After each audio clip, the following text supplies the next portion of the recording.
Ilustres embargadores compõem o órgão especial, vamos chegando. Precisamos de quórum. Então já tem quórum, era dois, né? Tem não, está faltando sentar.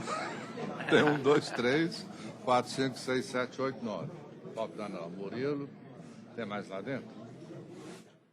Emerson. 10 e 11. 11, 1, 2, 3, 4, 5, 6, 7, 8, 9, 10. O Emerson chegou 12. Pronto. Demoliram 13. Tem Corregedor está lá.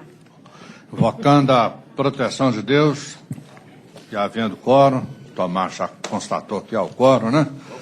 Podemos dar início à sessão do nosso órgão especial, previsto para essa data de 13 de outubro de 2016. Eu submeto à apreciação dos ilustres pares a ata da sessão anterior, não havendo manifestação aprovada à unanimidade. Ao pregão, por favor. Processo com sustentação oral, item 2, 451/2016, recurso administrativo, relator, desembargador Cércio da Silva Peçanha, recorrentes Maria Irene Silva de Castro Coelho e Gisele de Cássia Vieira Dias Macedo. Impedido, excelentíssimo desembargador Luiz Ronan Neves Cury. Suspeito, excelentíssimo desembargador José Murilo de Moraes. Inscrito para sustentação oral, Dr. Vitor Germano Piscitelli Alvarenga Lana, pelas recorrentes. O relator, doutor César. Então, neste processo, recurso administrativo, atua como relator o eminente desembargador Cércio da Silva Peçanha, a quem concedo a palavra, excelência. Presidente, eu vou adiantar. Abraço, boa viagem, viu? Conclusão, que parece que tem advogado escrito na Pois não. tribuna. A minha proposta de voto é conhecer do recurso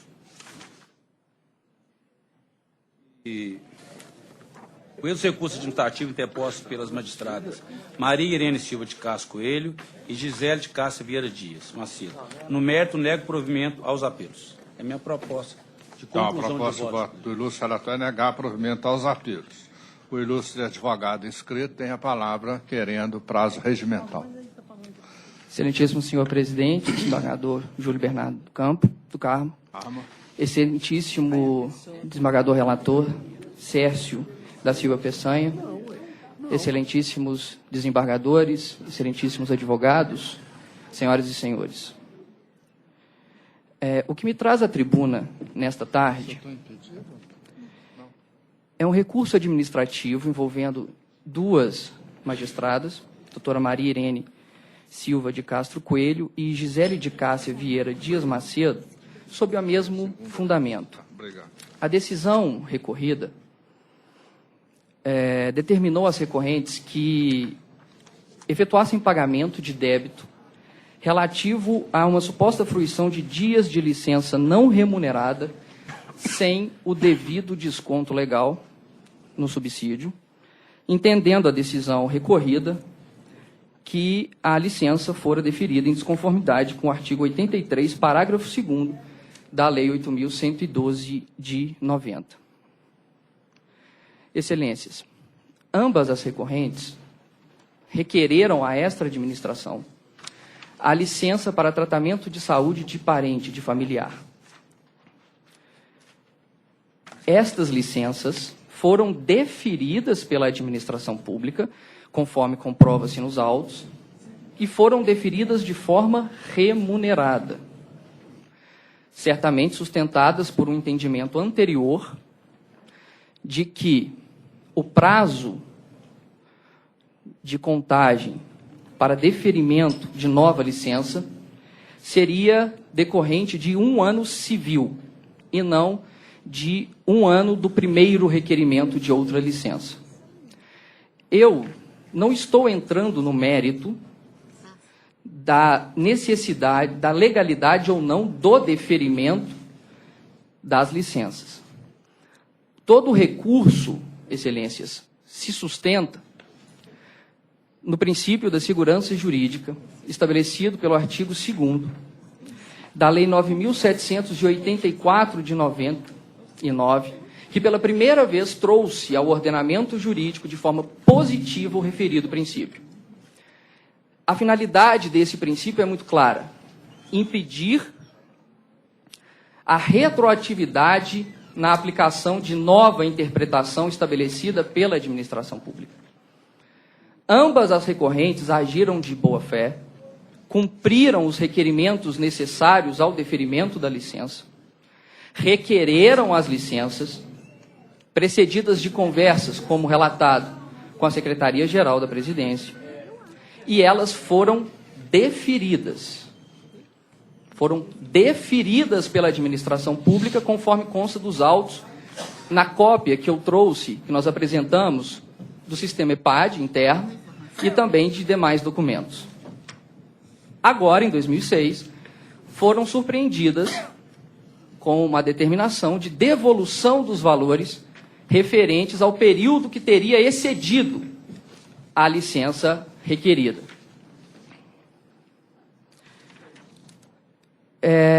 Evidentemente,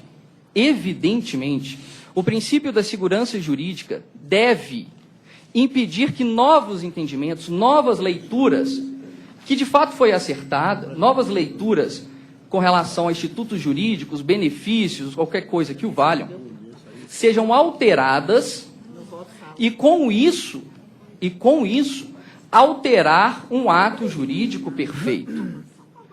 Excelências, tanto a doutora Maria Irene quanto a doutora Gisele de Cássia tiveram deferidas as licenças em um momento extremamente difícil da vida de ambas, o que é de conhecimento de todos aqui, gozaram do benefício, vivenciaram a licença e voltaram ao exercício das atividades quando do encerramento das licenças.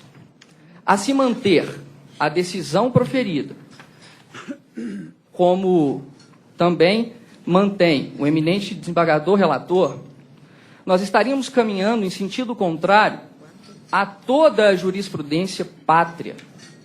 Estaríamos caminhando contrariamente ao Supremo Tribunal Federal, que no mandado de segurança 31244 do Distrito Federal, assim emendou seu julgado, e peço vênia para ler apenas esse trecho. Reposição ao horário de verbas recebidas pelos servidores. Impossibilidade. A natureza alimentar e a percepção de boa-fé afastam a restituição dos valores recebidos. Esse entendimento do Supremo Tribunal Federal encontra eco no STJ, encontra eco no Tribunal Superior do Trabalho, no recurso em matéria administrativa, colacionado ao recurso em questão.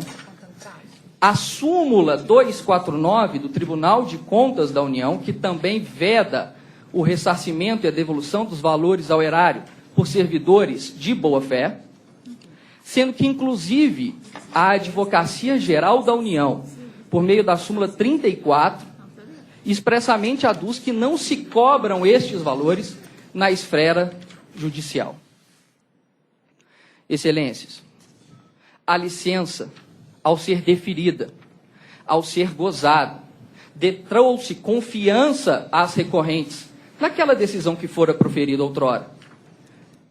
Foram direitos adquiridos por ela, já sob o manto protetivo da lei e da Constituição Federal.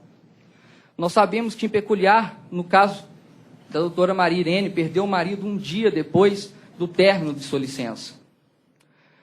Se lhe fossem negadas à época a licença remunerada, as licenças remuneradas, certamente elas poderiam requerer licença em benefício delas por tratamento de saúde, dado o grave estado de depressão com que foram acometidas. Ambas por situações delicadas, uma com o cônjuge e a outra com o filho.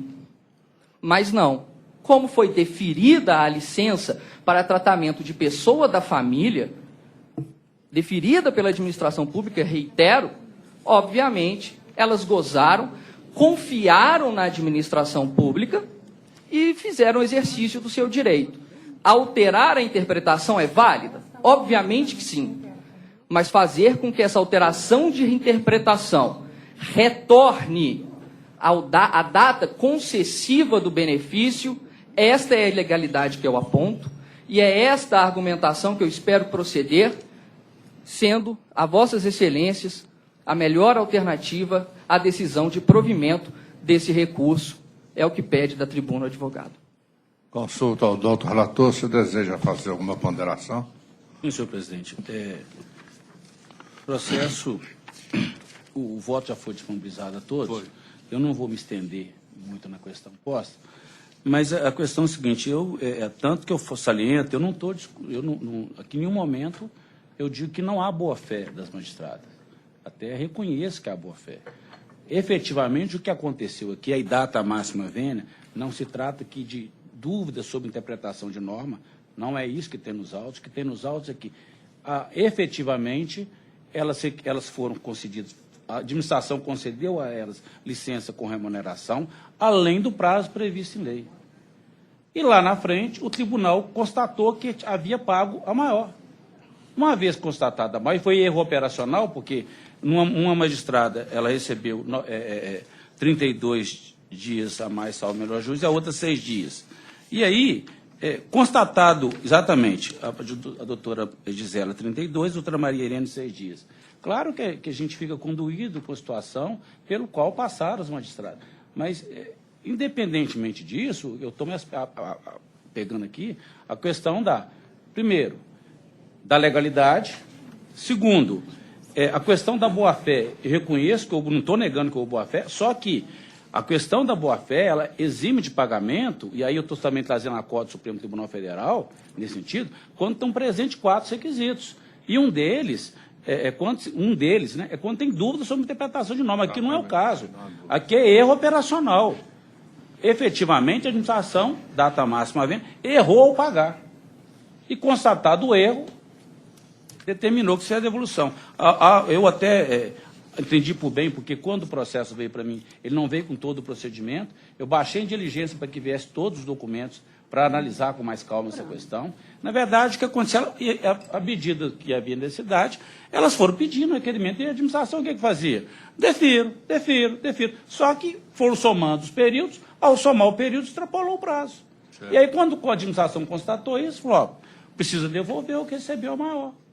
E aí, o que eu entendi aqui, e aí também estou citando a decisão do Supremo Tribunal Federal, né? O que eu não desconheço decisões, inclusive do STJ, sobre questão de boa-fé, mas o que lastreia a isenção quando há boa-fé, e aqui me permita ler, a reposição ao erário dos valores recebidos pelos servidores torna-se necessária nos termos dos atos impugnados quando concomitante os seguintes requisitos. Primeiro, presença de boa-fé do servidor. Tem. Depois, 2, ausência por parte do servidor de influência ou interferência para a concessão da vontade impugnada. Também não teve nenhuma interferência deles para oferir. Teria direito. Vem lá. 3, existência de dúvida plausível sobre interpretação, validade ou incidência de norma infringida no momento da edição do ato que autorizou o pagamento de vantagem impugnada. Isso aqui não tem. E depois continua. Interpretação razoável, embora errônea da lei. Não tem interpretação razoável aqui, não. Foi pagamento errado. Sem qualquer interpretação de norma. Na verdade, pagou, não verificaram o tempo que estava pagando. E aí, data máxima vênia, o acordo é extenso, né, eu estou, por isso que, respeitosamente, eu mantenho a minha proposta de voto, da forma como foi elaborado, senhor presidente. Eu voto com o relator, consulto se há alguma divergência. Alguma divergência? Doutora Emília. Senhor presidente, eu gostaria de fazer um esclarecimento, porque há no processo algumas concessões da licença assinadas por mim, quando então no cargo de segunda vice-presidente. Eu gostaria de esclarecer, porque o doutor Sérgio disse, a administração foi deferindo, como se isso fosse feito de uma maneira irresponsável. Então, na verdade, aqui no processo consta também não só o encaminhamento pelo setor de saúde, da necessidade das ilustres magistradas gozarem dessa licença para acompanhamento de familiar, como também a então Secretaria-Geral da Presidência, na composição anterior a Vossa Excelência, que remetia esse encaminhamento já, na verdade, já computados todos os períodos e também com o parecer favorável a essa concessão. Evidentemente que quem exerce a administração sempre entende confiáveis esses dados que lhe chegam. Claro. Nós não temos na administração condições de aferir se esses dias foram extrapolados ou não. Evidentemente que isso compete à área administrativa e não ao desembargador, porque nem vem ao processo esses dados para que nós possamos fazer a conferência.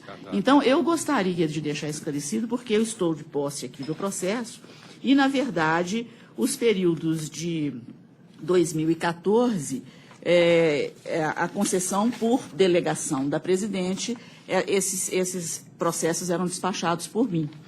Então, eu quero deixar esse esclarecimento, porque pode ter uma ideia de que houve uma certa, um certo descaso com relação a esses procedimentos. Eu até acho, apesar de ter já me manifestado, mas eu até entendo que talvez eu não devesse nem participar dessa votação, porque com essa minha participação nesses deferimentos, eu acho melhor que eu me dê por suspeita nesse processo. Tá.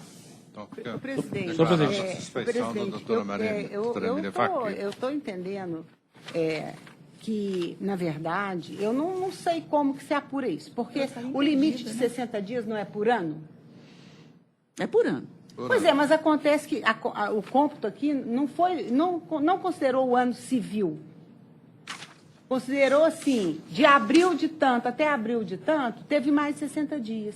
Mas eu acho que a interpretação deveria ser por ano, porque aqui no tribunal é assim, depois de completado o primeiro ano, até para férias, o magistrado não pode tirar férias em janeiro daquele exercício? Menos para férias. Pois é, mas por que vai ser, vai se computar assim, de março a março, de abril a abril? Entendi. Porque tem uma parte que é no ano, e se a gente olhar no ano civil... Não foi extrapolado, né? Não, parece que não, pelo que consta aqui do voto. Os autos com a doutora Emília, pelo voto aqui, eu entendi que, por exemplo, em 2014, que era o prazo que a doutora Emília despachou, teria uma licença de 21/1 a 19/2, 30 dias. 20/2 a 21/3, 30 dias. Então, são 60 dias, em 2014. Agora, é óbvio que se somar com o 2013, que teve em julho, aí ultrapassa realmente. Tem esse detalhe, então, né? Fazer a diferenciação do ano fiscal ou não. Pela ordem, excelência. Se incide só dentro do ano, né? Falando, não. Você vai computar março a março. O relator quer fazer algum esclarecimento? Sim, senhor presidente. Tem a palavra, excelência. Primeiro, não houve a intenção, e deixar desde já meu pedido de desculpa em relação à doutora Emília Facchini, que, aliás, não só ela, como toda a administração anterior, sempre foi muito diligente nos atos que praticaram. Então, não houve aqui a intenção de imputar qualquer desembargador ou desembargadora mau procedimento na condução da administração desse tribunal. Certo. Agora, uma coisa que aí esse tribunal precisa, data máxima havendo observar, quando vem a assessoria, pega a documentação, porque às vezes ela olha só o aspecto formal e não verifica essas duas questões. Daí pode, em tese, induzir quem vai despachar, porque se olhou, está tudo ok, em tese, eu não estou tirando aqui responsabilidade ou colocando, mas que eu acho que precisa analisar com mais detalhe. São o pessoal que assessora a administração para poder dar mais subsídio ao desembargador para decidir. Mas aqui só deixar claro que não houve sanção.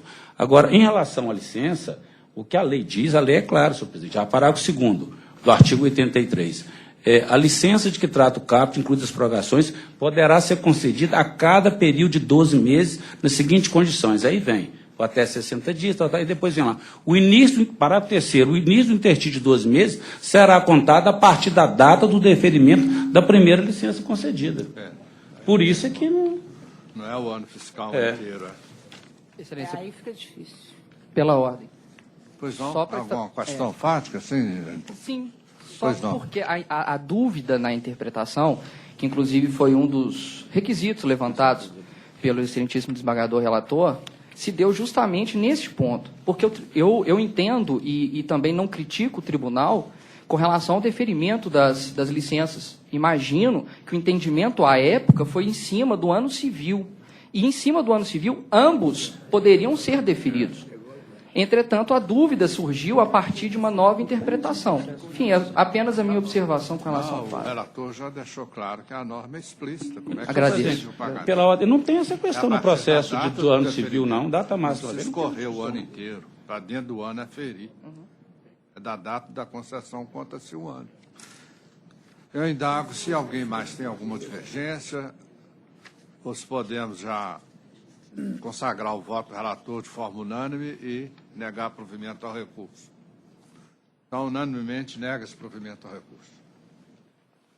Item 1, recurso administrativo 510/2016, relator excelentíssimo desembargador Emerson José Alves Lage, recorrente Enel Engenharia Empreendimentos Limitada, recorrido desembargador-presidente do tribunal, impedido excelentíssimo desembargador Júlio Bernardo do Carmo. Já deve estar. Então, passa a presidência ao vice-presidente, desembargador Moaden. Doutor Emerson, relator, para não advogado inscrito, se Vossa Excelência assim desejar, basta a conclusão do voto. Vou direto à conclusão, então, senhor presidente. Eu estou conhecendo o recurso administrativo interposto pela Enel Engenharia e Empreendimentos Limitada e, no mérito, estou negando-lhe provimento. Consulto aos demais desembargadores, se há alguma divergência, eu estou de acordo. De acordo. Portanto, proclamo o resultado proposto pelo relator de conhecer e negar provimento ao recurso administrativo. E devolvo a palavra ao vice-presidente, doutor Júlio Bernardo do Carmo. Obrigado, excelência. Ao pregão, provisor. Matérias administrativas, processo 584/2016, proposta de revogação da resolução administrativa número 51, de 7 de abril de 2011, proposição SGP número 3 de 2016. Viu aí que no parecer da Secretaria-Geral da Presidência, a matéria já está bem explícita, né? Nós temos em vigor nesse regional a resolução 51, de 7 de abril de 2011, que a Grande Oficial resolveu conceder a indenização de 60 dias de férias ao excelentíssimo desembargador Manuel, crescido de 1/3, e teria imprimido o caráter normativo. E sobre a matéria, o Conselho Nacional de Justiça, em inúmeros precedentes, reconheceu o direito à indenização das férias não gozadas sem a limitação a 2 períodos a magistrado. Não pode usufruí-las, etc, etc. Então, a gente está apenas adequando a nossa norma interna ao que dispõe o Conselho Nacional e retirando essa restrição só de 2 períodos de férias. Alguma divergência? Decisão unânime, então. Eu já paguei todos. Ao pregão, Não, é porque provisor. Item 2, matéria administrativa 598/2016, interessado juiz Reinaldo de Souza Pinto, assunto remoção para o TRT da Terceira Região. Juiz Reinaldo Souza Pinto, que está atualmente integrando os quadros, salvo engano, lá do Regional do Maranhão, né? Atendeu todos os requisitos aqui para o processo de remoção, como constou aqui da Corregedoria, né, doutor Fernando? E parece que é só aprovar. Doutor, o corregedor quer fazer alguma ponderação? Não? Eu entendo que há necessidade realmente da vinda e não há nada. E não há nenhum óbice, né? Então, consulte se podemos deferir por unanimidade, né? Deferir a remoção. Venham mais. É, isso mesmo. Item 3, matéria Tem mais, o administrativa. edital de aproveitamento já estamos nomeando, né? São 19 mais 2 de remoção, 21, depois mais 7. Anulamos o nosso concurso e estamos aproveitando de outras Dia regiões. 11 de novembro. Está vendo juiz do Maranhão, do Sergipe, do Pernambuco, está vendo juiz de todo Não, lado que para coisa cá. boba, ninguém vai depois daqui voltar, não, né? Não, todo mundo tem que Vai ficar ficar aqui aí, agora. quietinho. Então vou preencher, né? Posse, se Deus quiser, em novembro agora. Já Ah, estamos que prontos. ótimo. Já vai dar uma boa regularizada nos nossos quadros aí. Então, ao pregão, por obséquio. Item 3, processo 520/2016, interessada juíza Helena Ronda Rocha, autorização para residir fora dos limites da jurisdição. Eu Matéria consulto. adiada da sessão do dia. Consulta o eminente desembargador corregedor. Você quer fazer alguma ponderação? Está tudo tranquilo? ela cumpriu, né, Não há nenhum óbice, não, né? Doutor Márcio. plenamente de acordo. Essa matéria já esteve no É órgão adiada, especial. é adiada. Estava adiada, inclusive com um voto, uma ponderação do desembargador Emerson, que eu gostaria até que ele repetisse por causa do problema Eu não tive nos da outros fixação das bases aí, que ele elucidou bem essa questão. Ela abriu mão E ela abriu mão? presidente Abriu. da Mas máquina, na hora, telefonou para a Isso, moça mas ficou só no e ela telefone, disse que entraria com requerimento Entrou? e abrindo mão. Então, foi por esse motivo que foi adiado, para não ser indeferido. Como o presidente da mata estava presente e comunicou com ela por telefone, aí ficou dela entrar, ficou adiado para que ela formalizasse o requerimento escrito, pelo que eu me lembro. E ela formalizou. Mas ela formalizou. Formalizou. Parece que De sim. receber diárias, então, quando Ela está dizendo aqui. Tomás, tá, se for as 34, ela manifestou, aí define... O doutor Emerson, que foi um dos próceres dessa... A ressalva minha era só aquela discussão Isso da aí, localização, né? Mas eu acho muito razoável de pagamento de diárias em Uberlândia e Ela Uberaba. está abrindo mão. A Não há dificuldade era prejuízo isso. nenhum. Mas Não há Tem. prejuízo nenhum. Não, isso aí tudo bem, ela assinou. Mas o doutor Emerson acha que não há obstáculo, então não? Não, a única ponderação que eu fiz, que quando nós discutimos, isso foi inclusive assentada na matra na comissão, foi exatamente tentar centralizar os juízes que formam o quadro móvel numa localidade equidistante em que, precisando o tribunal, ele se deslocaria mais agilmente dentro da subregionalização, da sub-região. Parece que lá é Uberlândia e Uberaba, né? Então não é um deslocamento tão grande. Eu acho assim, a gente tem que analisar esse aspecto, essa ponderação. Nesse caso específico, como é uma sub-região que não é tão grande e as distâncias Uberaba e Uberlândia para as outras localidades que compõem também não interferem tanto, eu acho que é passível da gente acolher. Mas eu faria só essa ressalva da gente observar essa metodologia da criação, porque foi exatamente para trazer um benefício à administração, né? Porque na hora que a norma ela tem uma composição em que, por exemplo, até o período de tempo em que o tribunal pode fazer uma convocação, houve uma delimitação do poder da administração até de convocar, no mínimo até às 18 horas do dia anterior, ou no mínimo 4 horas antes da primeira sessão de audiência, não sei. Tem exatamente essa análise dessa distância, para o tribunal falar assim, o juiz adoeceu, não pode ir depois do almoço. Se tiver 4 horas, eu posso chamar um juiz emergencialmente e ele vai no mesmo dia. Ele não tem como recusar aí. Então, a ideia da norma ela tem essa conotação. Do tribunal tem, inclusive, a flexibilidade de convocar até dentro do mesmo dia. Né? Então, por isso é que essa distância ela tem que ser pensada. Mas foi nesse caso sentido. dela, Eu acho que não tem esse de motivo Uberaba e nenhum. Uberlândia, eu acho que dá para atender. Está bem porque as claro o cidades requerimento são... dela aqui. Uma é 100 quilômetros da outra, e Uberaba, por exemplo, de Tuiutaba, etc., você cortando por dentro, pelo diferente. mapa, dá para a gente ver que não vai influenciar tanto. E ela renunciou nessa- expressamente à pretensão de diárias, tanto em Uberlândia quanto em Já tinha Uberaba. anunciado Uberaba e depois renunciou Uberlândia. Então, acho Tanto que em nesse Uberlândia caso quanto em específico, Da Uberaba. discussão da última sessão. Porque não era desse jeito, não. Em Não, razão porque ela da não discussão que tinha fizemos, a mencionado. Mata entrou em contato, então ela fez o... Então eu não vou me Foi aqui opor. na não. hora. Tô me... A óbice, então, não, né? Não vou. Vou votar a favor. Votar a favor ou contra? A favor. Estão todos a favor? Acho que vai ser unânime, né? Unânime, então. Pregão, por favor. Item 4, processo 323-2016, interessado desembargador Anemar Pereira Amaral, aprovação... Só um minutinho, Pois presidente. não. Doutora Emília está Maria Laura. ponderando Sugestão é que aqui conste na certidão Pois que não. essa renúncia. a renúncia conste na certidão. Porque senão nós vamos incorrer. Mas dá problema, vai continuar Consta por ela pagando. assinadas de quatro punhos, deverá constar também da certidão. Senão depois tem que devolver. Será feito o registro. Obrigado. Desculpa. Nada, tá? Aí é para segurar mais ainda. Tá igual a garantia lá da reunião da execução. Prosseguindo, por favor. Processo 323-2016, interessado desembargador Anemar Pereira Amaral, aprovação do relatório final de tese de doutorado. Aí, esse aqui, né? Podemos aprovar? Alguém De tem alguma acordo. objeção? Aprovado unanimidade. Item 5, processo 547-2016, referendar a convocação de juiz titular de vara do trabalho para substituir no egrégio tribunal.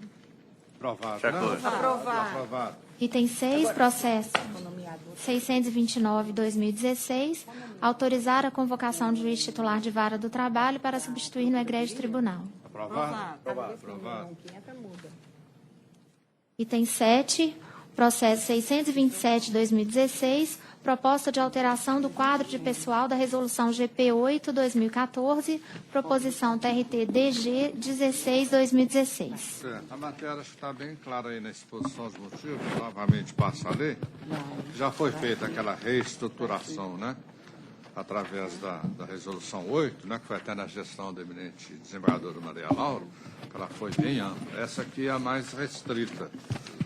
Aqui é o seguinte, dando continuidade a esse processo de aperfeiçoamento da estrutura organizacional do tribunal, a DG apresenta a proposta de alteração da Resolução GP8 de dezembro de 2014. E, inicialmente, sugere-se a divisão em assessorias do quadro de pessoal da presidência, da diretoria-geral, da diretoria judiciária e da diretoria de gestão de pessoas. Por quê? Isto para adequar a resolução GP número 8/2014 à resolução do Conselho Superior da Justiça do Trabalho de número 165, de 18 de março de 2016, que regulamenta o Instituto da Substituição no âmbito da Justiça do Trabalho de primeiro e segundo grau. E a outra proposição diz respeito à Central de Aposentadoria e Pensão, que passará a denominar-se Seção de Aposentadoria e Pensão, em observância à nomenclatura prevista no artigo 15, 6º, da Resolução do Conselho Superior da Justiça do Trabalho 63, de maio de 2010. E aqui, então, propõe-se que um dos assistentes dessa unidade assuma a titularidade da Seção de Aposentadoria e Pensão, e o outro da Seção de Apoio e Revisão Jurídica. Com vistas à racionalização das atividades envolvidas na Diretoria de Gestão de Pessoas, sugere-se a criação da Seção de Movimentação de Servidores da Capital, que é a unidade integrante da Secretaria de Desenvolvimento de Pessoas. Propõe-se o remanejamento de um FC3 da Secretaria de Atermação e Distribuição de Feitos de Primeiro Grau e um FC3 da Secretaria de Recursos para a Secretaria de Apoio Judiciário, com a finalidade de incrementar os projetos da unidade. E por força do artigo 6º da Portaria Conjunta GP-CCR 323, segundo o qual cabe à Secretaria de Material e Logística a gestão do contrato firmado entre a RT da Terceira Região e a ICT, sugere-se o remanejamento da seção de expedição, que integra a Secretaria de Apoio Administrativo, para a Secretaria de Material e Logística. E com a finalidade de subsidiar a fiscalização do contrato celebrado com a empresa de Correios e Telégrafos, possibilitando a redução dos custos financeiros para este regional, propõe-se a criação da Seção de Gestão de Postagem na Secretaria de Material e Logística. E outra alteração que sugere decorre da necessidade de adequar o teor dos artigos 111 e 112 da GP8 à resolução do Conselho Superior da Justiça do Trabalho 99, de 2012, que regulamenta o exercício das funções de oficial de justiça no âmbito da Justiça do Trabalho de primeiro e segundo graus. A norma do Conselho Superior da Justiça do Trabalho, em seu artigo 4º, parágrafo 1º e 2º, ela regulamenta a retribuição devida ao servidor indicado para atuar como oficial de justiça ad hoc, nos seguintes termos. Aí vem, parágrafo 1º grifado, conceder-se a indenização de transporte ao oficial de justiça ad hoc e realizar a despesa, etc., etc. E no parágrafo 2º, o servidor indicado para atuar como oficial de justiça ad hoc poderá perceber retribuição pelo exercício da função comissionada. E dos dispositivos acima transcritos, extrai-se assim que é facultativa a designação da função comissionada para o servidor designado para atuar como oficial de justiça na condição de ad hoc. Esse servidor poderá continuar recebendo a retribuição atinente à função comissionada ele designada anteriormente, ou mesmo permanecer sem função comissionada, se for o caso. Mas, em qualquer das hipóteses, o servidor designado para exercer atribuições de oficial de justiça ad hoc terá direito sempre à indenização das despesas com a locomoção realizada por meios próprios. E, nesse sentido, aliás, foi o vazado, né, foi o entendimento do Conselho Nacional de Justiça na análise do procedimento controle administrativo 2771-63, etc. Tem o número aí. Em consonância com as decisões do Supremo Tribunal Federal, a DI tem os números aí, o Conselho Superior da Justiça manifestou-se pela inconstitucionalidade da designação de função comissionada ou cargo comissionado específico para servidor convocado para exercer atribuições de oficial de justiça na condição de ad hoc, admitido, entretanto, que tal servidor continue percebendo os valores da função comissionada que já recebia, como está transcrito aí. Inegável, pois, que a previsão contida na resolução GP 8 deste regional de designação de função comissionada FC4 especificamente para oficiais de justiça ad hoc venha contrariar o entendimento atual sobre o tema, como acima exposto. E não se pode olvidar que a resolução do Conselho Superior da Justiça do Trabalho 99/2012, ela tem aplicabilidade no âmbito de todo o Justiça do Trabalho e possui eficácia vinculante, nos moldes do artigo 111-A, parágrafo 2º, 2 da Constituição da República.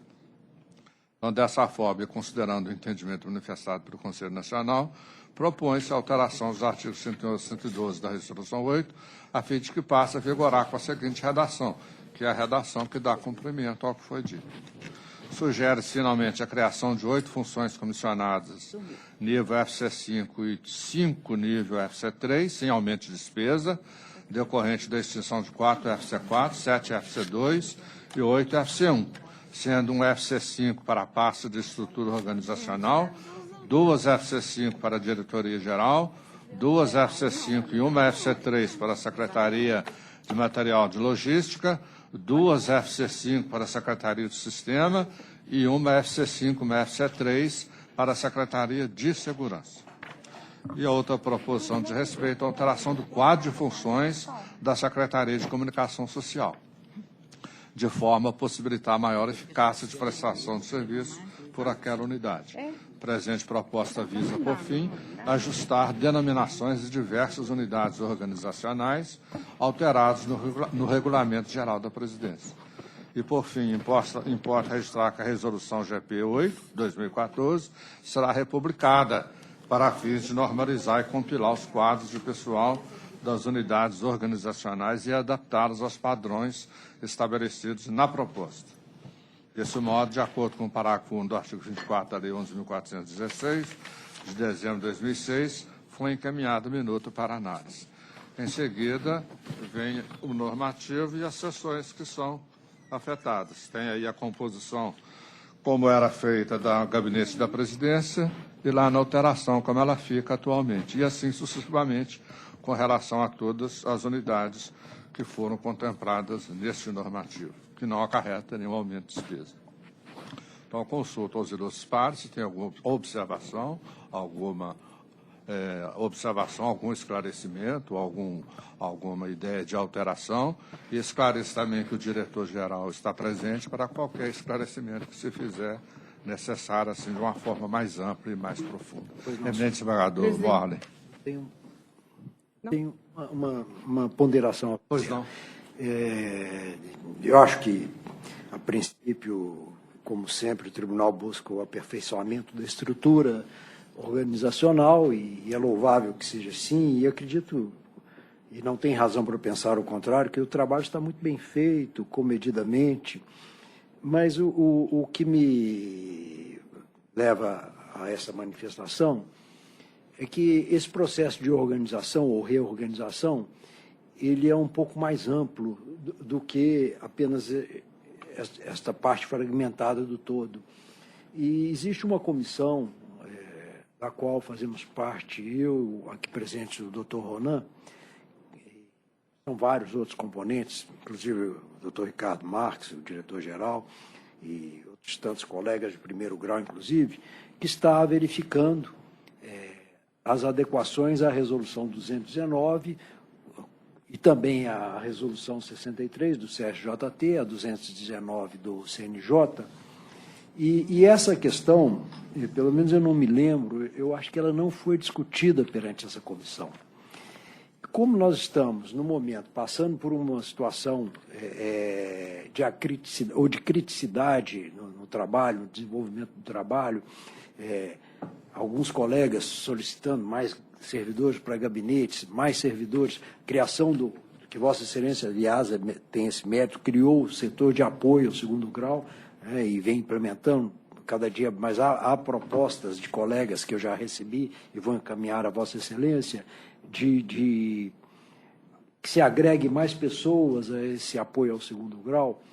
Me parece que talvez fosse oportuno que essa discussão fosse discutida no todo da resolução 219, salvo melhor juízo. Eu não sei as ponderações. Eu sei que Vossa Excelência tem uma preocupação de estar sempre aprimorando, mas me parece que se discutíssemos esse assunto no bojo do estudo da resolução 219 ou da 63, nós correríamos o risco de acertarmos, de termos um resultado assertivo mais profícuo para o tribunal, sem risco de amanhã termos que rever alguma coisa que, por falta de, às vezes, de uma maior discussão, e sem ouvir os outros interessados, eventualmente possa haver alguma coisa que precisemos amanhã de voltar atrás. Então, a minha sugestão seria que talvez deixássemos esse assunto para discutir no bojo do todo. Mas eu submeto essa ponderação a Vossa Excelência. Essa proposta, inclusive, ela foi levantada aqui no âmbito do órgão especial, em uma das sessões anteriores, antes de eu entrar de férias, que eu presidi, que eu trouxe a apreciação dos senhores aquela alteração tópica que foi feita no âmbito da Secretaria-Geral da Presidência, para otimizar o funcionamento do setor. E o eminente desembargador Sérgio, que está aqui presente, ele levantou a mesma objeção de Vossa Excelência. E nós chegamos à conclusão de que as alterações tópicas que possam ser feitas em unidades organizacionais para implementar a sua otimização, elas não precisariam, em tese, de ficar aguardando a discussão dessas outras resoluções.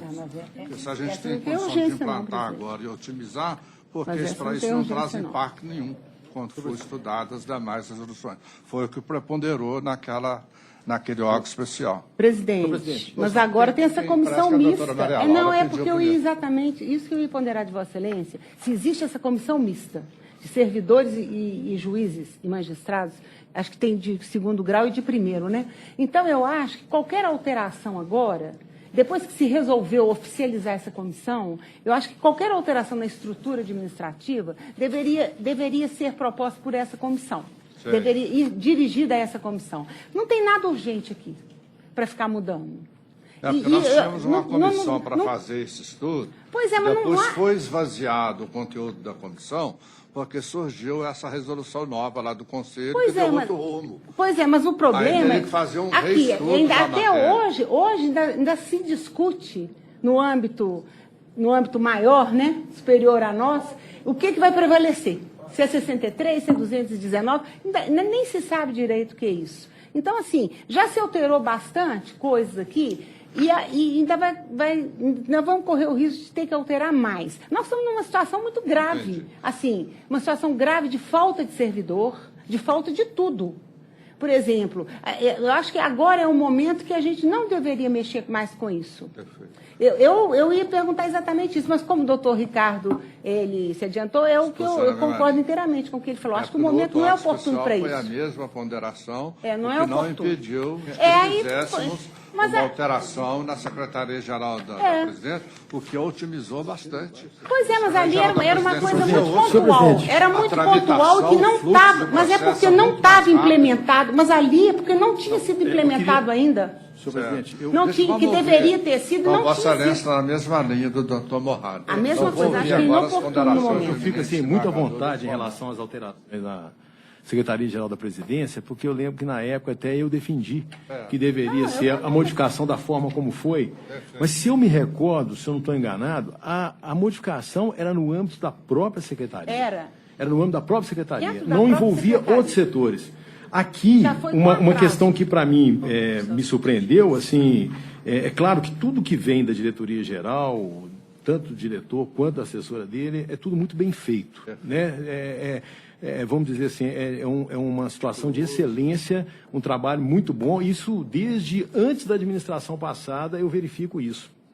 Tenho inteira confiança nele, no trabalho da assessoria dele também, mas essa questão realmente nós não discutimos, né? E uma coisa que me surpreendeu é que eu não sabia que nós tínhamos essa disponibilidade em função das decisões do CNJ, essa disponibilidade de 89 FC4.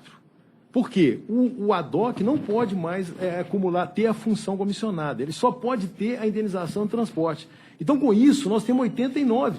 E isso, o doutor Ricardo está com muita razão em dizer, né, em esclarecer essa questão, é porque agora, na verdade, numa conjuntura de eventual aplicação da Resolução 219 ou da Resolução 63, nós não sabemos, teve aquela decisão da 10ª região em que se discutiu, em que não se aplicou 63 e, portanto, houve até a nulidade do ato e houve também recurso, né, em relação àquilo. Então, eu acho que numa conjuntura que a gente ainda não sabe se vai ser a 219, a 63, e que é muito importante, a gente sabe disso, que esse remanejamento de, muito mais, até foi esclarecido na última reunião, muito mais do que remanejamento de funções, remanejamento de orçamento. O remanejamento de orçamento. Ou seja, é uma questão que nós até na última reunião, nós sugerimos até, e nós temos o diretor-geral que tem condição de fazer isso, até que fizéssemos reuniões, que se fizessem reuniões, não é, em pequenos grupos com os desembargadores, como foi feito na gestão passada, para esclarecer a gravidade da Resolução 219 para nós. Não é? Então, eu acho que numa conjuntura dessa, seria muito importante, senhor presidente, principalmente com essa quantidade de funções que parece que ficariam disponíveis, que nós discutíssemos melhor como vamos enquadrar isso, onde que vai ser colocado, tem a questão da primeira instância, tem a segunda instância, tem a atividade fim, tem uma série de questões que eu acho que tem que ser ponderadas. Eu não tenho dúvida do acerto aqui em cumprir a decisão do CNJ. A grande questão, a questão que eu coloco, é que se tem uma comissão, se nós vamos decidir questões, estamos decidindo, conversando, melhor dizendo, né, sobre questões que envolvem a Resolução 219, eu acho que nada melhor do que, inclusive, essa comissão discutir também essas questões, que Vossa Excelência também disse aí, eu também não estou lembrado de ter discutido essa questão aqui relacionada com essa estrutura organizacional. É claro que isso é uma questão da presidência, mas na medida que se tem uma comissão em que essas questões estão vinculadas, né, muito vinculadas, aí eu acho que seria interessante se a gente pudesse, com a assessoria da DG, discutir essas questões, porque eu não sabia, honestamente, dessa quantidade de função que nós estamos tendo. De FC4? Mas sabe que esses FC4, doutor Ronan, então, eram os que seriam reservados para criar o assistente do juiz de primeiro grau. Foi aquele acordo da AMAT no CNJ, e essas funções ficaram sendo reservadas exatamente para a gente implementar naquela época. Seria exatamente com esse projeto dos cargos do oficial de justiça, sairiam todas essas funções F4 do oficial de justiça ADOC hoje, e eles virariam o assistente de primeiro grau a mais que era para colocar nas varas. Isso fez parte daquela coisa. Com esse projeto agora que foi, sei lá, se já foi devolvido, sei lá o que aconteceu, perdido, pelo menos que está perdido, até agora está perdido, eu não sei nem como que vai ser. Né? Isso aí eu já nem sei, é capaz de nem criar cargo nenhum, então não sei como é que virou uma confusão. Então, não sei. Mas eu acho que, realmente, nesse ponto, o doutor Ricardo Ronan tem razão, nesse aspecto. Se há uma comissão para estudar isso como um globo, porque vai ter que fazer uma revisão geral.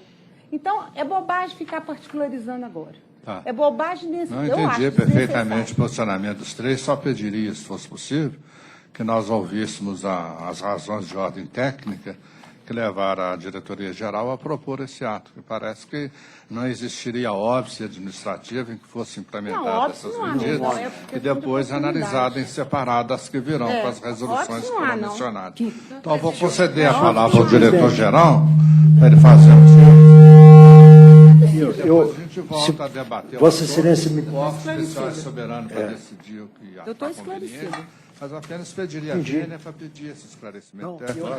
Eu acho que seria oportuno, claro, mas eu até faria uma proposição até um pouco, vamos dizer assim, mais larga, no sentido, não que até acho oportuna a manifestação dele, mas talvez fosse interessante que o diretor-geral, talvez não hoje, porque hoje talvez não tenha condições, porque Mas conversávamos antes da sessão e nós relembramos que talvez fosse muito oportuna uma exposição do diretor-geral sobre o diagnóstico que nós temos atual no tribunal em relação ao que pode ser feito para a resolução 219 ou para a resolução 63, para que os colegas compartilhem com a administração. Já no próximo pleno fazer essa explanação aqui.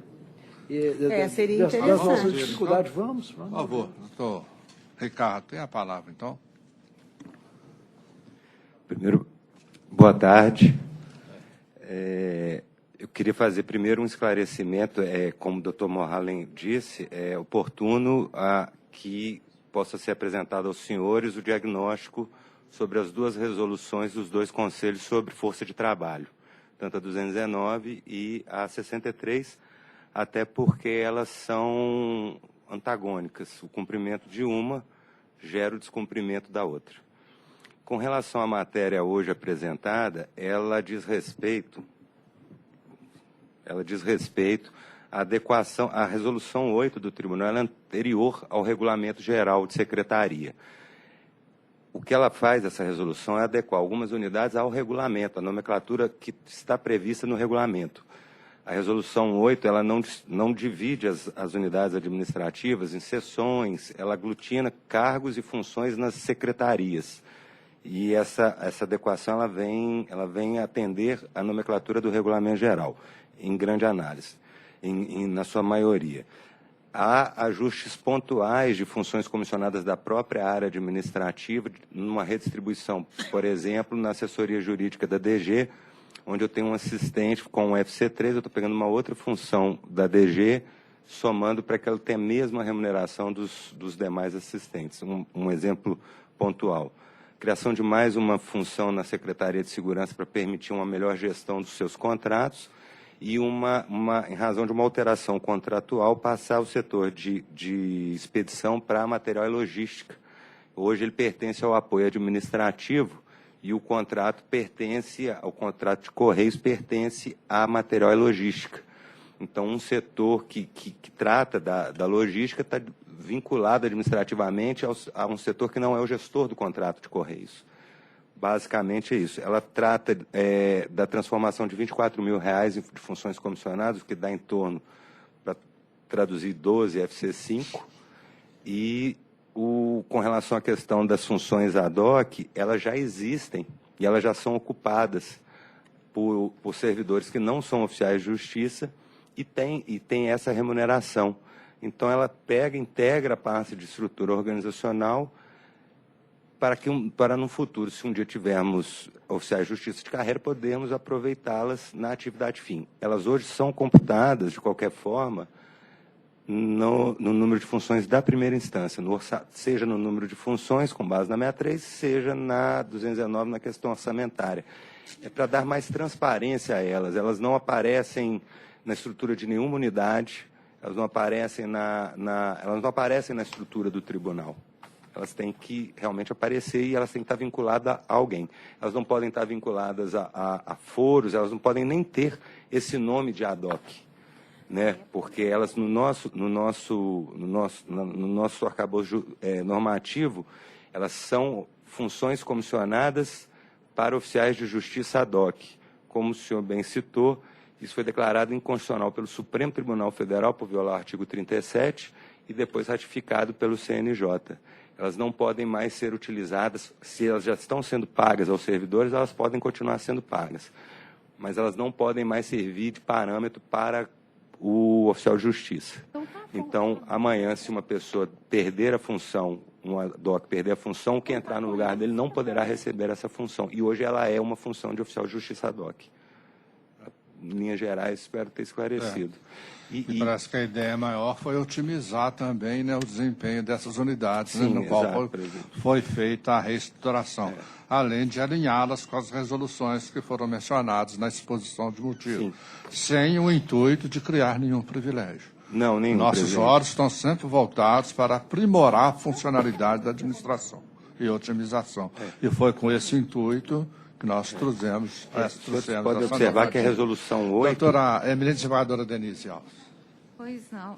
Senhor presidente, eu achei quero cumprimentar o doutor Ricardo Marques, diretor-geral, que ratifico aqui as ponderações que foram realizadas a respeito do primoroso trabalho desenvolvido por ele e por sua equipe na diretoria-geral. Mas eu percebi muito apropriada a manifestação do desembargador Ricardo Morhalen quando se referiu à criação formal do apoio ao segundo grau, que é uma reivindicação, acho que unânime, de todos os desembargadores, inclusive nessas sugestões que foram enviadas, inclusive do meu gabinete também. E a criação formal desse apoio segundo grau, que hoje existe por uma iniciativa muito salutar de Vossa Excelência, mas com limitações e também não é um órgão ou uma seção administrativa formal. Então, já que nesta proposta de resolução há aqui a proposição de remanejamento de funções, não seria o caso de se incluir, então, nessa reestruturação, a criação formal do apoio ao segundo grau para os casos de afastamento nos gabinetes de servidores com licença médica, de licença maternidade, enfim, resolver essa pendência nessa proposta de resolução, criando esse apoio ao segundo grau. Parece que foi isso que Vossa Excelência sugeriu, né, doutor Ricardo? Esse foi apenas um exemplo. Um dos exemplos. Porque a ideia é que isso Era seja visto num aguardar, contexto. né, Espero aguardar efetivamente os estudos da comissão. os estudos da comissão, né, Parece que houve um conhecimento do dessa diagnóstico comissão, salvo engano. pelos demais desembargadores, porque aí todos poderiam contribuir com... Já deu uma polêmica aqui a essa comissão. Lembra que era uma comissão informal, aí acabou formalizando, né, há mais tempo, no princípio do ano, acho que talvez foi isso, ou no meio do ano, não me lembro, né, quando se resolveu que haveria essa comissão mista para fazer esse estudo, exatamente para poder fazer esse estudo, porque era uma coisa que estava muito assim, informal. Eu acho que está certo, eu acho que esse setor administrativo da DG, ele tem que conversar com a comissão. Porque senão a comissão perde o sentido de existir. Eles se reúnem, estão programando uma coisa e, de repente, vem uma coisa que não passou lá por fora, atropela a comissão. Aí eu acho que atropela. Acho que não há necessidade nenhuma bom, isso é um ponto de vista pessoal, né? Acho que não há necessidade nenhuma, nem urgência de fazer isso, já que há uma comissão, é a mesma coisa quando nós participávamos daquela comissão da 63. Se viesse alguma alteração, a gente estava estudando isso, se viesse uma alteração para o pleno, a gente não ia querer que viesse, porque a gente já estava ali dedicada a isso, olhando, fazendo pesquisa de todos os setores, como que ia ser resolvido isso. Eu nem sei quantos magistrados tem nessa comissão. O segundo grau e o doutor Ronan, do primeiro grau, não, 3, doutor Paulo Maurício, Alexandre, doutor Glauco, presidente da Mata. É uma comissão que envolve desembargadores e juízes de primeiro grau. E parece que nós tínhamos uma comissão já formada, que ia até apresentar um trabalho aqui no Pleno, e esse trabalho restou esvaziado por uma dessas resoluções aqui. Sim. Salvo engano, foi a do Conselho, porque do jeito que vinha, não ia adiantar nada reformular, porque a resolução do Conselho já dispunha de outra forma, não foi isso? Exato. E essa resolução não foi dissolvida ou continua existindo? Não, a primeira comissão foi dissolvida. Ela foi criada por causa da resolução 160, que alterou a resolução 63 e deu um novo prazo ao tribunal. Nós formamos a comissão, ela também teve uma portaria, ela foi formalmente constituída, uma antiga, e ela chegou a ter um trabalho concluído. Porém, junto com a edição da 219, que alterou completamente. Exatamente, aí esvaziou. Então Mas esvaziou é o outra trabalho. comissão, presidente. Aí essa comissão já Essa tinha é uma cumprido nova o comissão. papel dele e foi dissolvida. Não me consta que exista alguma comissão em andamento. Existe. Isso parece que vai 219. ser estudado de novo através de uma comissão a amplitude da 219 em confronto com a 63. Sim. Para saber como é que nós vamos adequar isso aqui, né? Existe comissão. Já tem uma Essa primeira era uma só de funcionários, servidores. Tinha um Depois, representante aí do foi presidente. criada uma comissão com a participação de juízes e servidores. Então tem em vigor Ela essa existe? comissão que está discutindo a 219 e a 63, tem isso? Exato. Ela foi constituída em razão da 219. A primeira, ela perdeu o seu objeto com a edição da 219. Ela era presidida essa pelo segunda Dr. foi por Mauro, causa que da- era o juiz exatamente. auxiliar da presidência. Então tá. Senhor presidente, só um esclarecimento. Então nós vamos consultar, eminente desembargador Sérgio. Porque quando foi criada essa primeira comissão, que o doutor Mauro presidiu por Vossa Excelência, eu lembro que a gente levou até, não estava sabendo, e começou a discutir, até informalmente reuniram alguns desembargadores para estudar também paralelamente, porque não tinha desembargador compondo aquela comissão, não é? E essa comissão estava funcionando até não sei quanto, porque eu não vi nenhuma portaria encerrando os trabalhos dessa comissão. Não sei se já foi editada, porque está informando aqui agora que ela acabou, não sei. Eu não sei se tem. Eu vou verificar. Não, pois é só. Não, porque tem uma portaria que criou e ela estava funcionando. Eu sei, eu estou falando isso porque nomearam lá o meu assessor para fazer parte dela. Entendeu? E eu não sei, quer dizer, nem nomearam lá e está participando. Eu não sei se ela continuou funcionando ou não. Por isso que, como ela foi esvaziada, eu estou indagando se ela foi extinta. Porque, paralelamente a isso, tem essa outra comissão que o doutor Ricardo está se referindo, né, para estudar. Mas essa primeira comissão que foi criada, Vossa Excelência, estava discutindo, inclusive, essas matérias que estão aqui. Ela apresentou para a votação do Pleno, perdeu o objeto, porque entrava em contraste com a resolução 219. Mas e ela veio para o Pleno? Todo o trabalho que ele ia trazer, a apreciação do Pleno, ficou sem efeito. Pois é, mas houve um ato extinguindo, senhor presidente. É isso que eu estou indagando. Eu acho que a comissão, cumprindo a missão dela, apresentou o trabalho e extinguiu. A outra está permanente, aguardando. Vou verificar se a criação da outra já revogou. A outra ela foi primeira, só para aquele conferição. ato. Para aquele ato que ia ser trazido da apreciação do Pleno, que ficou prejudicado com a superveniência da resolução 219. Não, só estou indagando, senhor presidente, porque essa comissão fazia, Agora, inclusive, parece atas. que já E existe eu não sei uma se comissão ela foi própria extinta. para discutir a 219 e a 63, que oportunamente será trazida ao tribunal. E na próximo pleno, vai ser salvo trazida engano, ao pleno, o diretor-geral estará presente aqui para fazer as explanações pertinentes do impacto que a resolução 219 ou a 63 trará para o nosso regional. Muito mais pernicioso o impacto previsto na 219, que praticamente sucateia a segunda instância e prioriza a nós não primeira. podemos deixar Aí isso gabinetes acontecer, teriam que ser retirados assistentes de lá, segundo assessor nem pensar. Tá? Então nós porque temos que sempre estudar isso vem- com vem muito cuidado. prejuízo da mesmo. atividade fim. Sempre. Então, nós vamos continuar consultando o Pleno. Então, se há consenso geral de retirada para oportuno estudo, até que, no âmbito da comissão adequada, a matéria também possa ser apreciada. Pode ser nesse sentido, então? Acho que está todo mundo de acordo. É unânime, né? Então, a decisão unânime é nesse sentido. O órgão oficial deliberou da inconveniência por hora de apreciação da presente matéria administrativa, que poderá ser reproposta quando do estudo da comissão atinente às comissões 219 e 63. Uma do Conselho Superior, a primeira do Conselho Nacional e a segunda do Conselho Superior. Assim se decide. Tem mais matéria? Item 8.